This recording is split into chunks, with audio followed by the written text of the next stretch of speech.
It's an all magic episode as we take a look at Siegfried and Roy, Masters of the Impossible. So grab your D&D knockoff books because you're listening to a kind of garbage telesitting podcast. It's a kind of.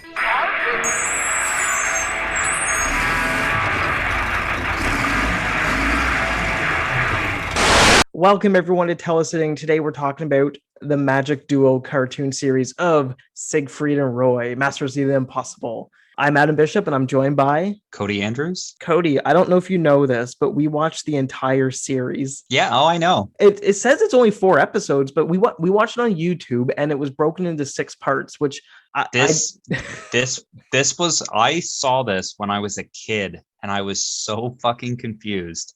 And it was 4 episodes long, and I think I sat out the 3rd episode, and it was like Saturday morning, and I'm trying to remember, I would have been like 10 or 11, and it would have been like a Saturday morning when my parents had to leave somewhere. They probably let me and my brother stay at home, and I just watched Saturday morning cartoons, and this was on, and I'm like, well, it sucks, but I'm not gonna not take advantage of like watching Saturday morning cartoons. I wouldn't say it's well, back in the day, I think this would be amazing, but No, nowadays it sucks. Yeah, it was weird, but I remember like being a kid not digging it, and I was like, I think I like sat out some of it, but I definitely remember watching it. I remember the conclusion of it because it has like a big cliffhanger ending, and then nothing ever comes of it. A few years later, found out that it was released on a VHS tape as like an animated movie. It's like a 65-minute long movie. Which is weird because there's 4 episodes that run, let's say 24 minutes each. So it should be longer than that. So was stuff cut out of it? No, maybe it was like an 80-minute like feature, but it was like an animated feature. Yeah, even looking at the YouTube videos, it's 12 minutes, 12 minutes, 14 minutes, 14 minutes, 10 minutes, 12 minutes. That's an hour. I don't know.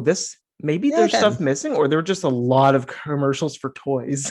I think there's a ton of commercials for toys, and you got to remember, like, I couldn't find it, but like this had a theme song and an outro and everything. And I believe, if I remember correctly, before they would like throw to the show, there was like a live action segment from Siegfried and Roy being like, let's tune in on the adventures of Siegfried and Roy and MOTI. That's true. My favorite thing about looking up Siegfried and Roy is each of them do not have their own Wikipedia entry. They're grouped together because they are one person. Yeah, they are one entity. So, do you know why this holds a special place in my heart as far as just like weird media? I don't. I am curious. Okay. Before Siegfried, do you know anything about Siegfried and Roy? I know that they're performers who Yes. did the Vegas shows. They were partners in life. Roy's real name is Uwe, which I now know of 2 Uwes. You got Uwe's, yeah. Yeah, you got Uwe Horn and Uwe Boll. So if you're not a fan of like animal-based magic and illusions, yeah, what would be one of the main reasons why specifically Roy? Why would anyone in what would Roy's kind of pop culture legacy be? For just Roy? Well, specifically Roy. I don't know that did he get mauled by the tiger or the lion? Yes. What was the white tiger's name on the cartoon? It was shit. I have it right here. It was Manticore. What was the name of the tiger who mauled Roy? Was it the same one? It's that tiger, the tiger that was featured in their animated cartoon movie would later go on to attempt to murder Roy Horn. Jesus.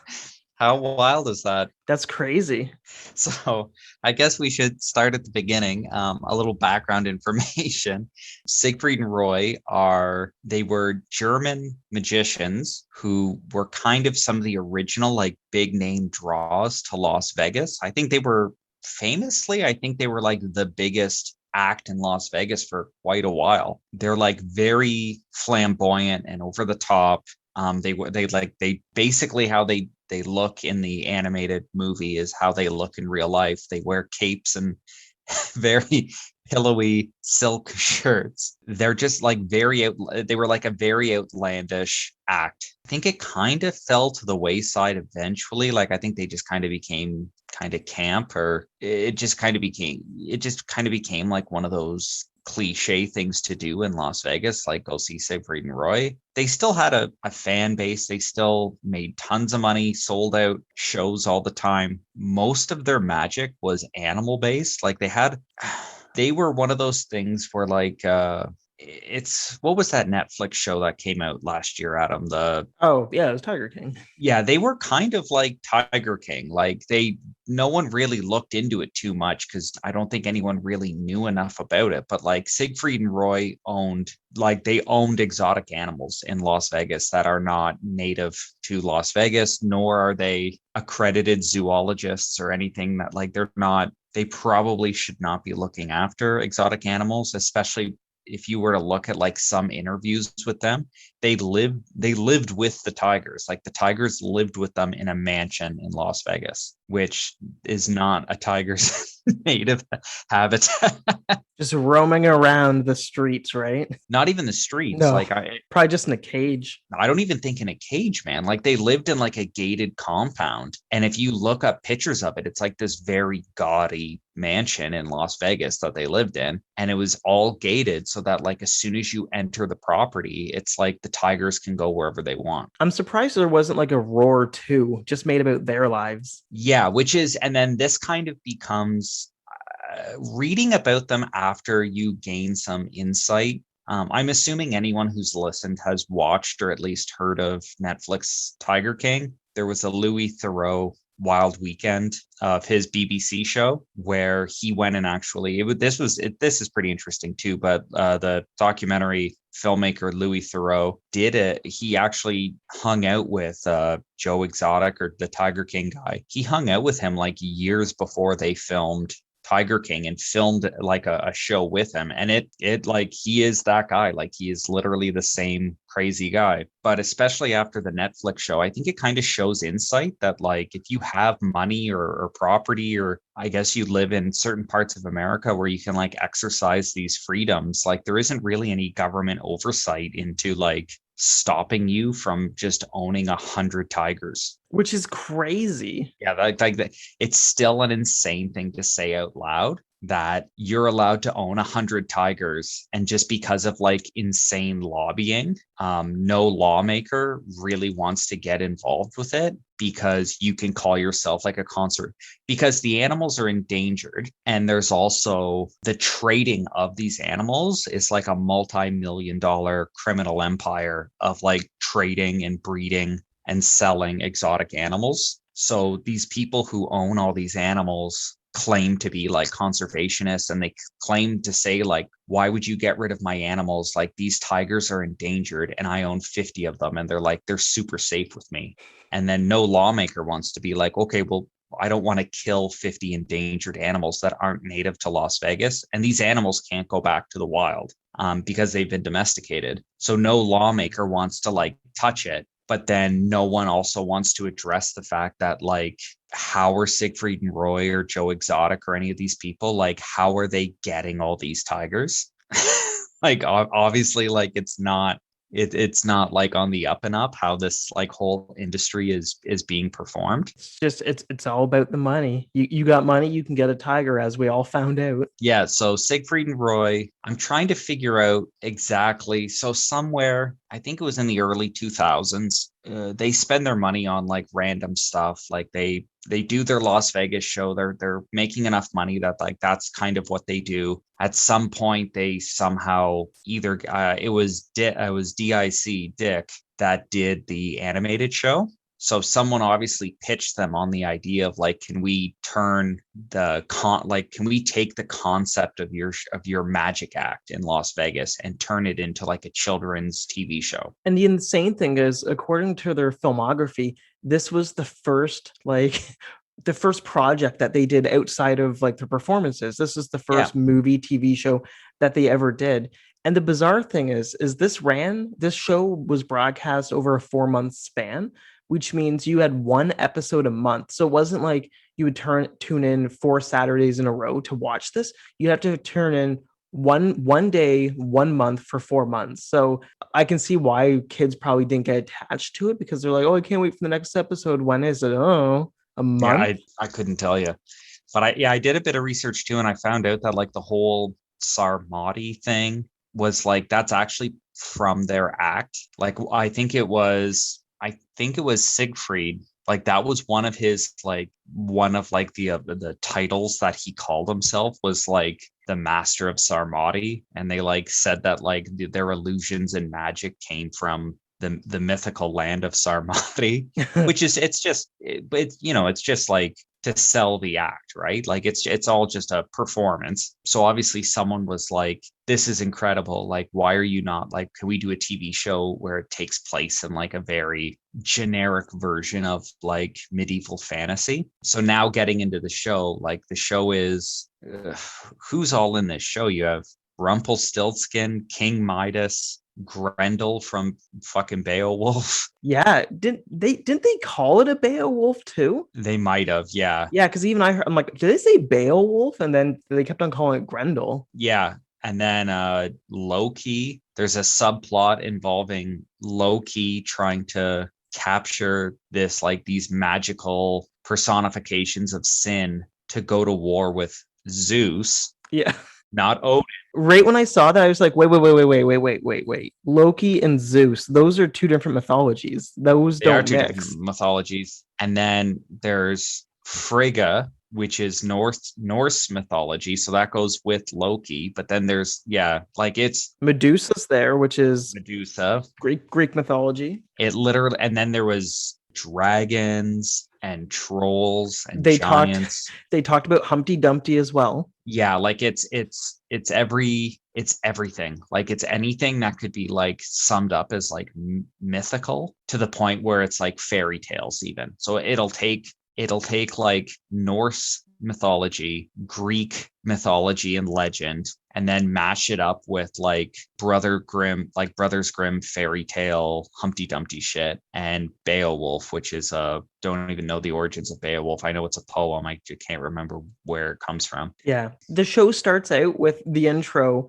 which is just, I don't even think they tell you who the narrator is, but the narrator is like, hey, welcome to Samorti. This is what's going on. I'm going to tell you the story of when Siegfried met Roy and they became good friends. Yeah, so Roy is on the run being chased because he has a white tiger, which is sorry, before we even it opens up with the fact that the Titans have stolen all the magic from Sarmoti. All the magical creatures like still exist, but they don't have their magic. So there's like everyone's just like living together in like a very grounded world. So there's like fairies and orcs and trolls and goblins and all this stuff all like just living in like medieval villages together. And it talks about how there's people out there chasing what's left of magic or trying to find like where the magic's disappeared to. I'm pretty sure half the people in this they're like magical creatures. Yeah, like they're depowered magical creatures, which is weird because then they go to places and there's just magic. They talk about how there's no magic in the world,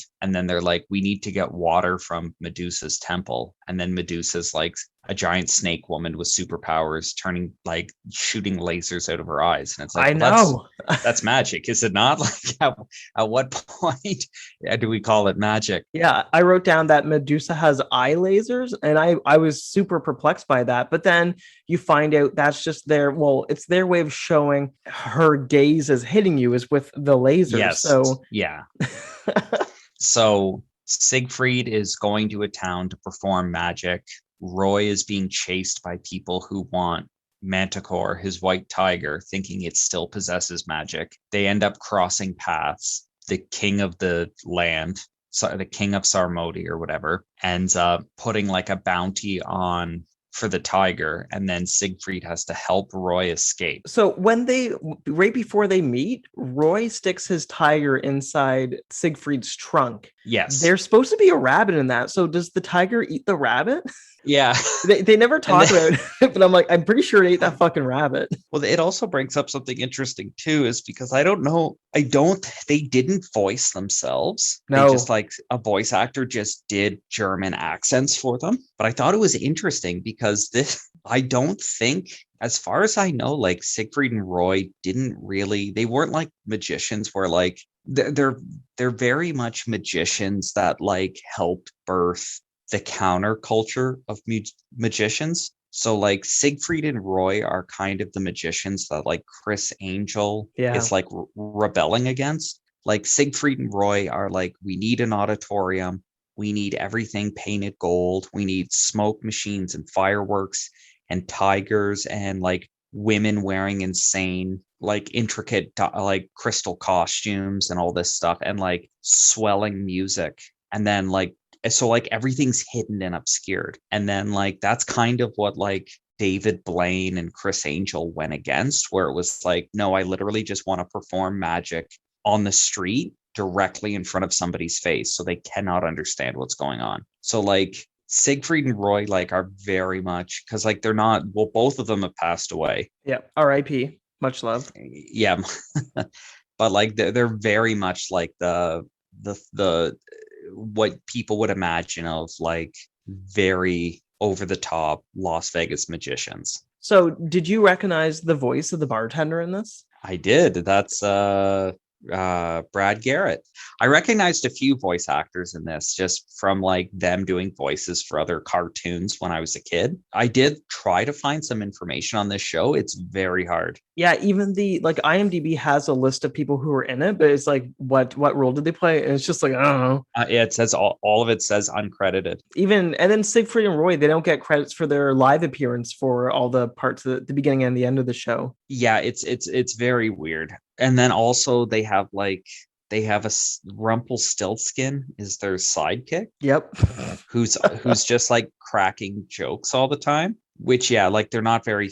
I don't know, but sorry, what I was trying to get at originally when I was talking about the magic shit, I thought it was very interesting that like when they introduce Roy, Roy is like this guy who has a magic book and he has a white tiger and he's trying to help the white tiger reclaim its magic spirit so it can like, it basically has like phoenix powers where it like is going to give like rebirth itself so it can live forever. But Siegfried is like openly like a magician, like not and like an illusionist. And I thought that was so interesting. Yeah, Roy has actual magic powers and Siegfried is the fake magician. But like openly, like Yeah. when they need to get out of a situation, Siegfried doesn't like go alakazam and then shoot sparks out of his fingers. He like looks through his bag and he's like, I have a bunch of trick smoke bombs. And then like whenever they use their wagon to like escape, he's like, I have a trap door in the wagon. And it's like he's openly using the mechanics of magic as his character. Like his character's not a magician. His character is literally like an illusionist. Which I'm surprised they didn't like give like almost like editor's notes. They must have just licensed themselves out, but didn't say like, hey, we don't want you to pretend that we're not real magicians. Like everything is real. But here they throw everything out the window. It's like, yeah, these guys are just phonies. Yeah, like and I thought that was like really interesting because I definitely would have thought that like if they had any creative control or producer credit or whatever on the show, I would have thought for sure one of them would have been like, because like the tiger is magic, like flat out in this show, the tiger is a magic animal. Mm-hmm. And then Siegfried is literally like a guy running a scam. And I would have thought for sure like one of them would have been like, no, we're not, we are magic. Like you have to tell the people in the cartoon Siegfried and Roy are magicians. And like they're not. And I was like, oh, it's pretty interesting, I guess, because it's definitely not, I did not think they were going to be like that critical of themselves. Yeah, when Siegfried is up on the stage performing, that's where he's supposed to bring out the white rabbit and where Roy's tiger shows up. And I guess I don't want to say the main antagonist, which you think is going to be the king, but then he comes like a sub evil, like the sub villain, and there's like other ones, but he puts a bounty on the tiger and Siegfried, he's super concerned. It's like, oh man, they think you're with me. Little does he know, like Roy will be with you forever. But in this, He's just like, oh man, they went from applauding me and now they just want to lynch me. And I'm like, what the fuck did he just say? And he made a Yeah, they're lynching gonna lynch joke. him. Yeah, like that's the other thing. Like you were saying, they introduce the king who's supposed to be King Midas. They introduce him as a villain, and then like I think by the second episode, his arc is like he's no longer a villain. He's a good guy. And then his son is also a villain. And then like by the third episode, his son has like had his redeeming thing and then becomes a good guy. And then Loki is not really in the show a lot, but Loki's supposed to be the main villain, like pulling like kind of pulling the strings from behind the curtain. And then it's just like, surprise, Loki's the bad guy. Yeah. Or same with like the Grendel is supposed to be a villain. And then like by the time they go to confront him, he's just like a super sympathetic character. And they're like, ah, you know what? The Grendel's a good guy. Yeah, everybody's a good guy except for Loki. And then I guess you could even say that Zeus isn't a good guy at the end. He's just a fucking dick. Yeah. So as they're running from the tavern, they all jump into no, they just jump on horses and they hit what they literally call it a dragon crossing, which is like a cavern in the ground, or I guess like a big massive crack in the ground, and then they have to go over it. And the dragon doesn't breathe fire; it picks up fire from the ground and then spits it out. Like that's what my Yeah. interpretation of it was. Yeah. That's what it's doing, which I thought Oh, was neat. The yeah. fact that like the dragon's like living in a pit in the ground, like in lava. And then like when people get too near to it, it like just puts lava in its mouth and like spits it at people. And I'm like, One, that's kind of an interesting take on a dragon. one of my favorite things is every animal they ride is fucking crazy. But do you know what are the bad guys riding? Not the main guy, but like just the subordinates. Oh, they're like crocodile, they're everything. Like there's crocodile birds. Yeah, I'm pretty sure as they're on the ground, they're like running away on horses. The bad guys are like riding snapping turtles. They're just like whoop, whoop, Yeah, whoop, whoop, scurrying on the ground. And I had to rewind and be like, are those snapping turtles? Like, what yeah. is going on? And then like one of them has a white horse with a tiger's head. Mhm. And then as they ride off into the distance, it has an alligator's tail. I was like, oh, what animal's that? Shit, what's that animal called? I don't even know. But it's like that's not. Is that a manticore? I'm not sure. I have written down that rather than being a fantasy planet, this is more like an actual alien planet. Oh, it's all over the road. Yeah. I know that the tiger's name is Manticore, but isn't a manticore? Is that the thing where it's half goat, half or not half, but it's a goat head, lion body, and snake tail? Manticore is a Egyptian no, sorry, it's a Persian legendary creature. It has the head of a human, the body of a lion, the tail of a venomous spine similar to a porcupine quill, while other depictions have it with the tail of a scorpion. Oh, I know what I'm thinking of. I'm thinking of a chimera. Okay. This like and that's like that this is the funny part of this show is like them trying to like them shoving it's like they took every children's mythology book out of a library with like a drawing and they just mashed it all together for like the art style. Oh yeah. They're like, this guy rides a Cerberus, like a three-headed horse, and they're like, okay, what about this guy? And they're like, he rides a chimera, and they're like, what about this guy? And they're like, uh it's a chimera, but instead of it being a lion and a snake, it's a snapping turtle and eagle. They're like, okay, okay. Describe to me what the Book of Sarmonti is. Tell me exactly what it is. The Book of Sarmonti is an account, a lost account of what happened during the Titans, their like war on magic. But the most important thing to remember about this book is it's a picture book. It's nothing but Yes, pictures.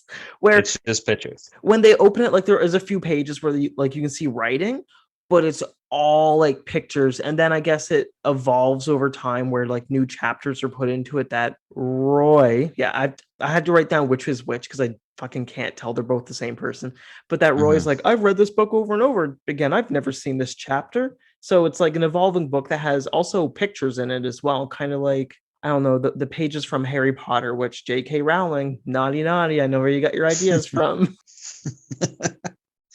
Yeah, it's like a book that's like an account of how the magic disappeared. All these people are like, we could use this book to get the magic back. Siegfried and Roy eventually get captured. The first of many. Yes, they get captured a lot. They end up, the king makes them use the book to go to like some sacred altar to try to reclaim the magic. But instead of reclaiming the magic, they end up opening like a portal to where like the Titans banished evil magic. A bunch of demons fly out. And when we say demons, when I saw them, I was like, oh, it's rejected ghosts from the Ghostbusters cartoon, because that's exactly what they look like. And a couple of them are pretty sweet, but the other two are pretty lame. Yeah. Do you know what this reminded me of? You played Dragon's Dogma, right? Oh yeah, I love Dragon's Dogma. It reminded me of like some of the villains from Dragon's Dogma. The Dragon's Dogma DLC pack, where like the final villain is like this giant gargoyle man, and then when you like defeat him, his face is on his chest. Mm-hmm. Like that's one of the villain, like that's one of the demons in this, is just like this weird chest face man. I wrote down that the animation is strange. It reminds me a lot of the Highlander cartoon series. The animation is strange. Yes. Oh, and the bigger thing is, as I'm assuming they paid for it by episode, and by the last two episodes they're like, oh fuck, we don't have any money. Let's not worry too much. Just fast forward it, because it speeds up really fast. Yeah, when I tried watching this and I thought it was shorter than I remembered, and it was dragging. Like the first half was dragging, Yeah. and then it was just like we got to hit the gas, and then like the second half just flies through. Yep. But I think maybe that was one of the things, was maybe like when you watched it, maybe like there was like a 2 minute recap before every episode. To remind you what the fuck was happening, probably. Yeah, especially if they were aired like if they were aired on like alternating weekends or something, where it's like I don't even remember what happened. Yeah, I have written down that Siegfried in this is a piece of shit, because he wants to marry the king's daughter for some reason, which, let's be honest, he doesn't care about her. He wants to marry the king's daughter so he can perform magic at the castle like full time. You don't need to marry but you're gonna be No. a king eventually. And there's a Yeah, I know. flashback. They literally have a flashback in this 4 episode series. It's like we have to remind everybody what's happening. Like this, yeah, it's all over the road. I don't even know. Like, There are some points I do want to hit on when they're oh, for fighting. sure. When they're fighting King Midas, and I think that's where The Grendel shows up. the Grendel shows up, and everyone jumps on him, and then he tosses them into big fluffy pillows. Every Yeah, one of them. they're in like the throne room of the castle, and every time Grendel hits somebody, they just fall on like just giant overstuffed pillows. Yeah, it's weird. I just thought this show was interesting because I don't even know what brought it back up into my memory, but just the fact it's just got this like weird big cat, like just like they revere the tiger. Like the tiger is just like a god to them, and it's so fucking weird to me, like just how much these people are like in the show they're like, we're not magic, and then the people animating the show or creating the show are like, okay, so you guys are just illusionists and this and this, and they're like, so the tiger's just a tiger, and they're like, no, no, no, no, no, the tiger is a sacred spirit animal. And it's like, what the fuck? Yeah. Like the tiger is more important than they are. Did you notice the early CG that this movie had for one brief moment? I shouldn't say movie, TV show. No, what was it? It was where the sun puts the seeker on his face, and then there's almost like a kaleidoscope like effect that happens, but it's Oh yeah, yeah, yeah. it was CG. And this seeker Oh wow. puts like suction cups on his eyeballs to let him see out of this monster. And this monster flies, and it has a mouth, and it opens up, and it's a giant eyeball. And then it poops out fireballs from its tail. Yeah, it's amazing. And then it's like, how is that not magic? Oh, my other two favorite scenes. Rumpelstiltskin has a bag full of what appears to be fireflies, and then he holds it up, and it's like a glowing balloon for them in a cave. Yeah. And then Oh, the Grendels. Okay, so son Grendel is trying to get gold to feed his mom, who's dying because she's hungry. Because I guess they only eat off of gold. And as King Midas is touching everything, turning it to gold, which is one of his curses from greed, that actually pulls the gold out of the earth, so they don't have it to eat anymore. And he accidentally touches his daughter, and the Grendel steals her to feed to his mom by smelting her into a big pot. And as he's gonna go lower, the mom's like, I'm hungry. And the mom just, like, she's laying there, she starts licking her lips. Yeah, I want to drink that gold. Oh yeah, that was hilarious. Melt that woman. Um, there's also a scene that as I was watching, the prince was sitting on a throne, and as he like moves over, the animators forgot to draw one of his feet, so he just has a stump leg. Yeah, I know there was a few things in this I noticed where like characters had gloves on and then they didn't have gloves on. Like just yeah. Yeah. Oh, good on them for including a black character as well, even though that's the girl and kid's mom, I think. Yeah. Yeah. Which when she appeared, I'm like, nice. It's like the kids don't look like their father or their mom. True. Yeah, so I think my takeaway, and then the show ends with like a big cliffhanger. The show ends with them going to Endland, which is like where Zeus lives, and then they end up like trapping all the demon spirits and defeating Loki. And then the last spirit, which is like the spirit of the tiger, like escapes. And then Roy and Siegfried are like, that's our next adventure to get that spirit. And then it ends, and that's the last.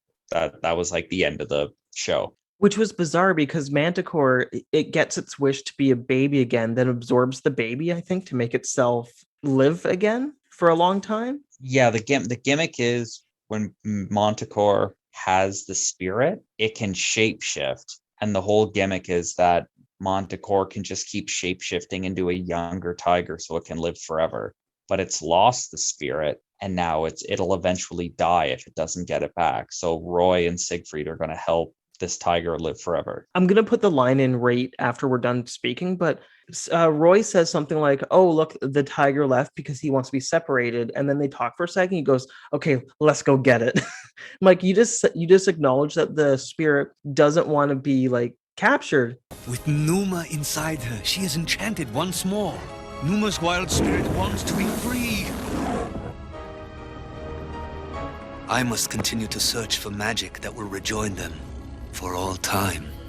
Dude, it's like that's exactly what I mean. Like the fact that they even say in this show, like, is it wrong to take a wild animal and force it to live in captivity? No, it's not. Let's get that tiger. It's like, Jesus Christ. I guess like the biggest thing to talk about is several years after this show came out and everything like that, Roy was performing with Montecore in Las Vegas. And there's like, I don't know, there's several different accounts of what happened, which is pretty interesting to read about. Oh, you know what?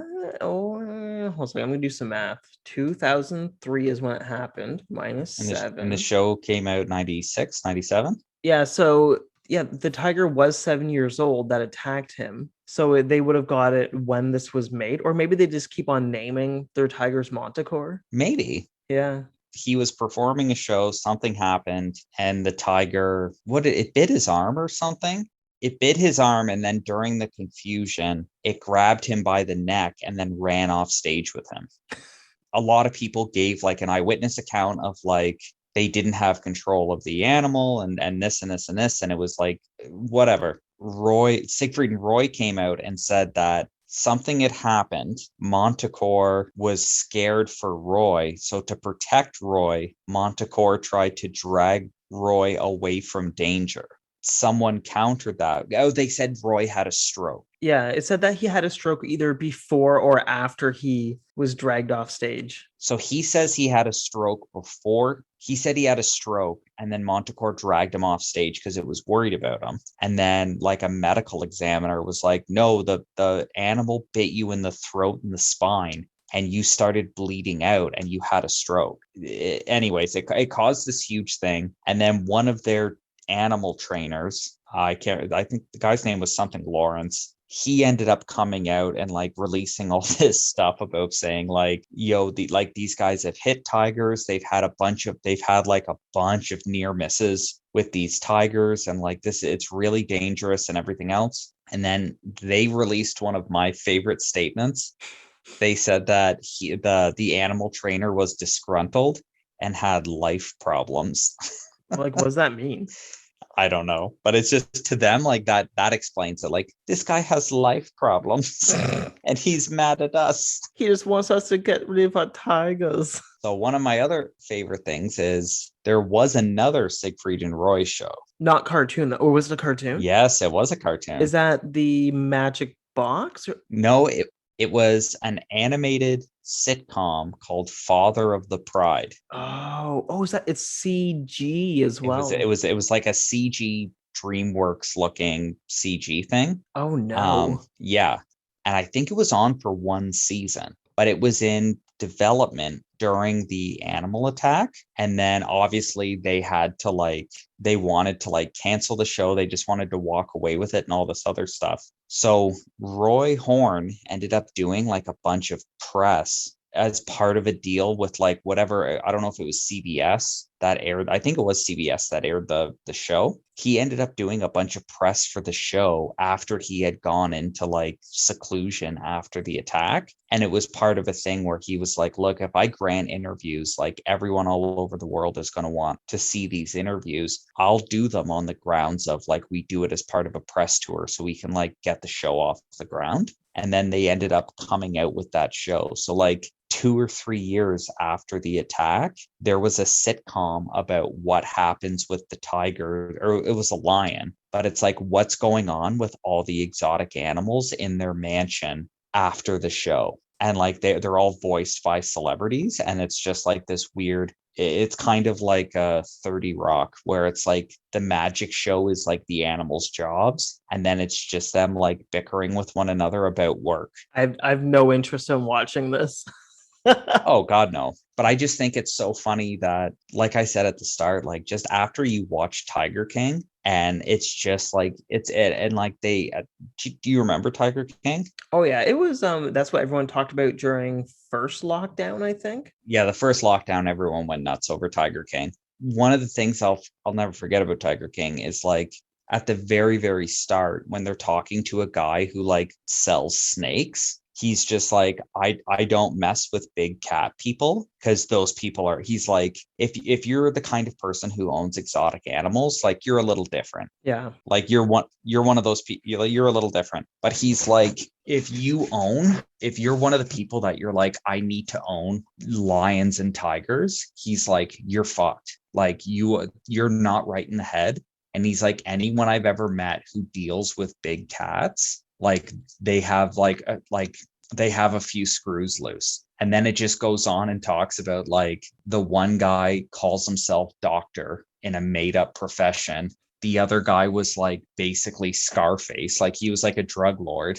And then you have Joe Exotic, who's just like a lunatic. And then this Carol woman who is like equally just as crazy. And it's like, you could add Siegfried and Roy to this list. Like these guys are fucking insane. So for rankings, I know exactly where I'm going to put this. This is going to go right above The Guys Next Door and right below Kings. So this is my new number 6. I didn't know if I thought we should put this under movie or TV show, but it was originally a TV show, so I think it fits in that category. Yeah.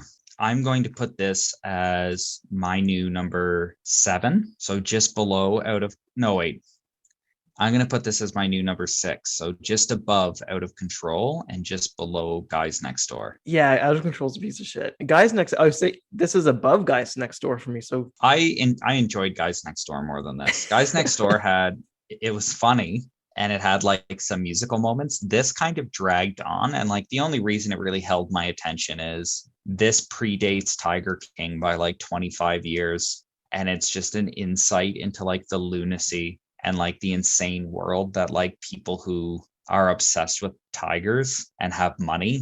It's just an insight into like what they like do with their time and money. And it's like, I want to produce a TV show where like we have to save the magic of the tiger. and not even being self-aware enough that like there's a moment in the show where they're like, should the tiger roam free? And they're like, absolutely not. The tiger can only have its magic if it lives with me under my control. All right. So I have no idea what we're doing next episode. I think I know what I want us to do, but we'll talk about that in the post show. So make sure you stay Okay. tuned. With that, don't forget to go to akindofgarbage.com for all of our links. You can also email us at akindofgarbage@gmail.com. We haven't got emails for quite some time. No? Oh well.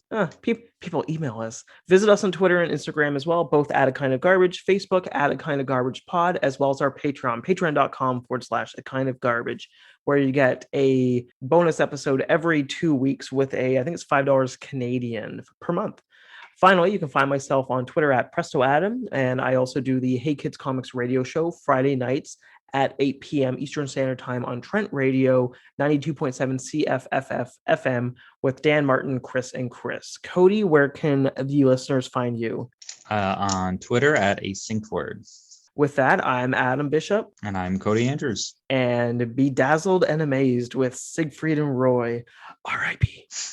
Both of them. One had prostate cancer and the other one died of COVID. Well, you could say that one got bit in the butt. Jesus.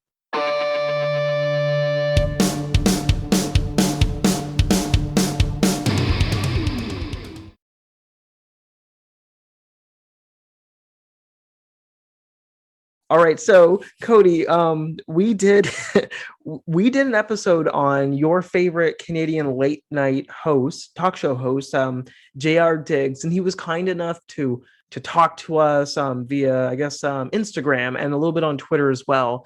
And he is so thankful for just you being a fan and understanding what he was trying to put out in the world. Yeah, you had a bit of correspondence with him, and like maybe we could talk to him again or do another episode. Yeah, and that was my idea. Our next episode, I kind of want to hit on maybe if we can find an episode from his second series. But yeah, he and I talked a little bit. He didn't even know his show was on YouTube. That was actually one of his producers or friends who had it. Somebody that he knows uploaded it. And he says he has everything on tape. So maybe you'll see it come to DVD or Blu-ray. And he did mention that he wanted to join us on an episode down the road. I guess we asked questions that he's just like, I have the answer for those questions. And yeah, that's going to be a fun interview because we had Bone Fist on and we haven't had anybody on since as for an interview guest. Yeah, like I think it would be fun to talk to him. I was a fan. I'd like to talk to him about it. Like watching it, it was almost impossible to watch his show because of like how it was released. And like I watched his original late night show when it was on one of the CH channels and it was on at like midnight. And after that, I stumbled across some of his other shows. Like I stumbled across his show after the talk, the second iteration of his show. And then I stumbled across later his man in a van interview show. And then like we did some research on him and found out that there was like even another iteration of that show where it was like Band in a Van, where he had like a Canadian music feature series. Yeah, I saw one of his Instagram posts where I think somebody asked him questions like, "Hey, J.R. Diggs, did you see that Tom Green is now driving around in a van interviewing people?" And oh my God. And JR goes, yeah, I saw that. And you could tell like he was annoyed about it. And he goes, yeah, so my opinion on that is, and then it just cuts and there's nothing more to that video, which good for him because I feel like J.R. Diggs is someone who put themselves out there, did a lot of work to get his TV show going and had a good TV show, and it just never took off. Yeah, like you're right. I think his show was really neat. I thought it definitely had like a very Canadian feel, and it definitely has like a local feel to where it is, which was part of the magic. Like it's not like an LA based show, or it's not a New York based show. It was a show he was running out of like Hamilton, Ontario in like the late 90s or early 2000s, which like we had talked about in the review for the episode, it's like it is a time capsule of living in Southern Ontario in that time period. So with this episode coming out, do you know what this moment right now means? Is this our 1000th episode? Our 1000th. Does it feel like it's 1,000? No, I'm just teasing you. I think this is the is this the 52nd or 53rd? But this would be, well, whichever it is, this is the 1 year anniversary episode. So we've been doing this for 1 year. And I know I made the joke to you before where it's like, Cody, I got the spreadsheet of stuff that we're gonna do. And you're like, dude, it goes up to March. And I'm like, it's May now. Yeah. Were you thinking, we'll do this for a while and then we'll probably just stop at one point? No, not that I thought that we would stop. I didn't. This was very much like you've given me a lot of creative input into it, but this podcast is very much like your baby. Oh no, it's everybody's baby. I consider everybody everyone. But I was curious because I knew you were probably going to evolve and grow this podcast in the way you saw fit. And I just wanted to be adaptable. So if you wanted me on it or wanted other people on it, or if you wanted to jump from TV shows to comic books to shitty movies to good movies to whatever it is you wanted to do, I just kind of wanted to be like, yeah, like I just want to help you do that. So I thought it was pretty interesting what we've done so far and like the broad range of topics that we've covered. I thought it's definitely kept it interesting for me. I know we've done a lot of TV shows recently, which is great because we weren't doing too many, but we really need to get back into, sorry, there's a chipmunk running by my window. I got distracted by a chipmunk. We need to get back into some comic books and then some movies as well. Because I've been watching some movies, but nothing bad. Danielle and I just watched we watched Interstellar because I'd never seen it and it was really good. And then we made the mistake of right after watching that, I think the next night we watched Ad Astra. Oh, I heard that movie's, yeah, I heard it was different. Yeah, it's not bad. It's just not, there's like maybe like one actiony scene. It's very like, it's supposed to be realistic. It's kind of boring.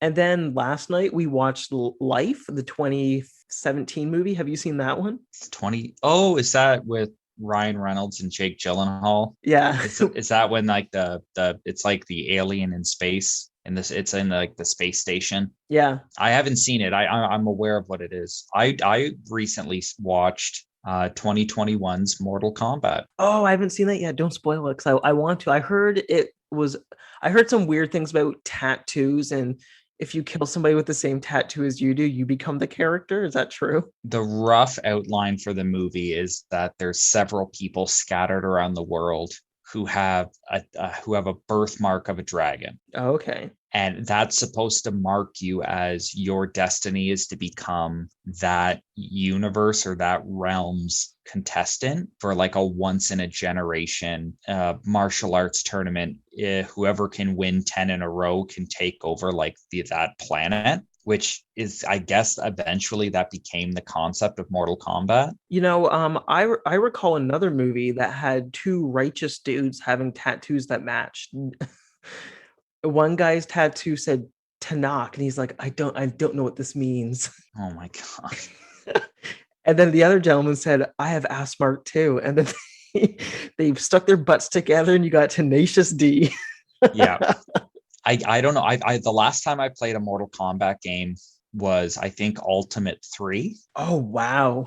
I stopped playing. Like, I played them when they were 2D fighters, and then I stopped playing them when they tried to like redo the series and try to like, because I don't know exactly what happened with video games during that time period, if like the 2D fighter craze kind of died off for a bit because of the birth of like PlayStation and Nintendo 64. But like I played Mortal Kombat on Super Nintendo and Genesis, and then I played like the arcade cabinets. But then like I remember I'd go to a friend's house and he's like, hey, I have Mortal Kombat 4. And it was like there was like 10 characters and it revolved around like picking up weapons. And then there was another Mortal Kombat game that was like an RPG. Oh, Sub-Zero Mythologies. I love that game. No, and fair enough. But like I just remembered those games and I'm like, oh, I guess they don't make Mortal Kombat fighting games anymore. They kind of started making them again. And then it kind of revolved around doing over the top fatalities. Yeah, they rebooted the whole thing with Mortal Kombat 10, and people are like, wait a second, there's only 8 Mortal Kombats. And then Midway, or I guess it might have been WB at the time, they're like, no, Mortal Kombat versus DC counts as a main game. And they're like, no, it doesn't. Yeah. You just want to say Mortal Kombat X, and like, yeah, it's true. All I remember about Mortal Kombat versus DC is like a bunch of people bought it, and I remember playing it at people's houses. And I suck at fighting games, and I broke that game. And like, within playing it like 20 minutes, I broke the game. Oh yeah, all those games have just like once you figure out a Exactly. Like move or combo, it's they're done. so unbalanced. It's like take a popular character, and it was like Batman, Superman, Scorpion, Sub-Zero. Play those characters, and they're fully fleshed out characters with like counters and like range attacks and close attacks and throws. And then it's like play Wonder Woman, and it's just so obvious. The developers are like, does anyone like Wonder Woman? No. Okay. And Wonder Woman has nothing. And you're just like, this fucking sucks. Anyways, in the movie doesn't even focus on the tournament. It focuses on Earthrealm picking a team for their tournament. And then it introduces a bunch of really weird characters from like the original Mortal Kombat and like some of the way later sequels. Some of the fight scenes were okay. It has really good costume design, and it has a really cool Scorpion and a really cool Sub-Zero. Was Johnny Cage in it? No. This is the thing I didn't get was there's a reference to him at the end, and the director of the movie said he wanted to have an Asian lead, but he thought Johnny Cage was the main character in Mortal Kombat. So he's like, I didn't want to put Johnny Cage in because he would just default be the lead of the movie. And I'm like, wasn't Liu Kang always? Yeah, even in the games, Liu Kang was the chosen one. Yeah, as far as I remember in the original Mortal Kombat, it's like Liu Kang was like he was like the Ryu character. Like he was kind of like the default story revolves around character. So I never, when the director was saying all this stuff, being like, we can't put Johnny Cage in the movie, I was like, yeah, fair enough. Like if you don't want him if you don't want him in the movie, that's your call. Go for it. But I never got that he was like, yeah, because Johnny Cage is the main character. I'm like, he is, I guess. Nope. And then in the movie, and this was cool in the movie, was like you have a new character named Cole something, who's like an MMA fighter who was pretty boring and pretty bland. But then you have an Asian actor playing Liu Kang. You have an Asian actor playing Kung Lao. And then you have Chinese and Japanese actors respectively playing Sub-Zero and Scorpion. And it like references the fact that one of them is Chinese and one of them is Japanese, and they're not like generic Asian character. Like it like hard, like they talk to each other and openly say like, I don't speak Japanese, I'm Chinese. It's like, which was like pretty refreshing, and it was pretty cool to see like them not, you know what I mean? Like, you know how sometimes when they make movies like that and they just default to being like, he's Asian, and it's like, dude, like, what does that even mean? And it's like, it is what it is. Like, he's Asian and he knows karate. And it's like, that is a wide brush you're painting with right now. And like, you don't need to do that. Like, you could totally go into like, you know, ethnicity and culture and all that, and actually develop a character from that. And it was very cool to see that in the new Mortal Kombat. Yeah. And then also everyone's favorite character is also everyone's favorite character in the original Mortal Kombat. Does he say Kano. Does he say I studied all your moves, baby? I don't know I can't remember. He says fuck a lot, and he just like gets super mad all the time over nothing, and it's funny. But what you were talking about is if you have a dragon tattoo, you're like that's supposed to be like your destiny is to enter the martial arts tournament. And there's a bunch of people with dragon tattoos and without dragon tattoos that are like that are getting people ready for the tournament and trying to help like Earthrealm stand a chance in the tournament. And then eventually some of the people like develop tattoos, and it's like, you know what, it is your destiny. The only thing that was weird that I knew threw some people off, it has a name and I can't remember what it is, but they basically say if you have the tattoo, you also get like a special power, like you develop a special power. So like Liu Kang has the tattoo, and then he can throw fireballs. And then Kung Lao can like throw his hat like Captain America. And then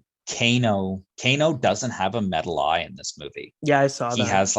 He has like scars over the one side of his face and eye. But when Kano develops his power, Kano just shoots a laser out of his eye.